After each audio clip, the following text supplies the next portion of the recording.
দেখেন ইব্রাহিম আলাইহিস সালামের দোয়াটা দেখেন, দোয়া কত আপনার গুরুত্বপূর্ণ আমাদের জীবনে। ইব্রাহিম আলাইহিস সালাম ছোট্ট একটি দোয়া করেন, এক দোয়াতে আল্লাহ তাআলা কিয়ামত পর্যন্ত তিনার পরিবারের নবী এবং রাসূল দিয়ে আল্লাহ তাআলা পরিপূর্ণ করে দিয়েছেন। সুবহানাল্লাহ, ইয়া সালাম, আল্লাহু আকবার। চিন্তা করেন আপনি, তিনি কি বললেন?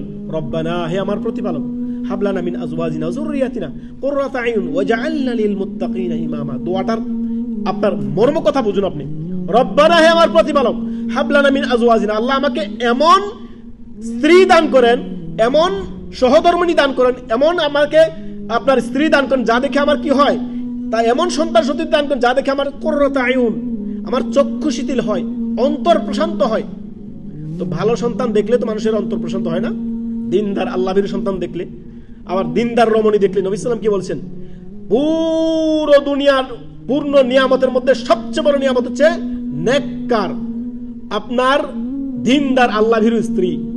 যার ঘরে একজন দিনদার আল্লাহর স্ত্রী আছে, তার জন্য আর কি লাগে? আলহামদুলিল্লাহ, তার অর্ধেক নিয়ামত তার ঘরে আছে।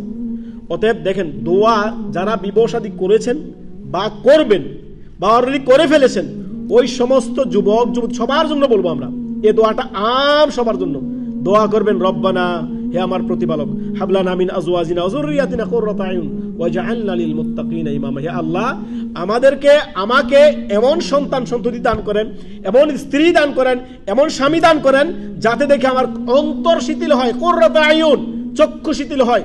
চক্ষু শিথিলকারী স্ত্রী, চক্ষু শিথিলকারী সন্তান, ছেলে মেয়ে আমাকে দান করুন, যাতে আমার দুনিয়া আখিরাতে আমি কামিয়াব হতে পারি। সুবহানাল্লাহ, এক দোয়াতে ইব্রাহিম আলাইহিস সালামের, দেখেন চিন্তা করেন, ইব্রাহিম আলাইহিস সালামের পরিবার, পুরো বনি ইসরাইল তিনারে পরিবার পুরোটা, আর সর্বশেষ নবী মুহাম্মদ রাসূলুল্লাহ সাল্লাল্লাহু আলাইহি ওয়াসাল্লাম তিনারে পরিবারতে ইসমাইল বংশ থেকে, ইসহাকের বংশ থেকে ইয়াকুব, ইউসুফ আলাইহিস সালামের বাবা, ওই দিক থেকে নিয়ে বনি ইসরাইলের যত নবী আসছে সব ওই পরিবারে, সর্বশেষ ঈসা আলাইহিস সালাম।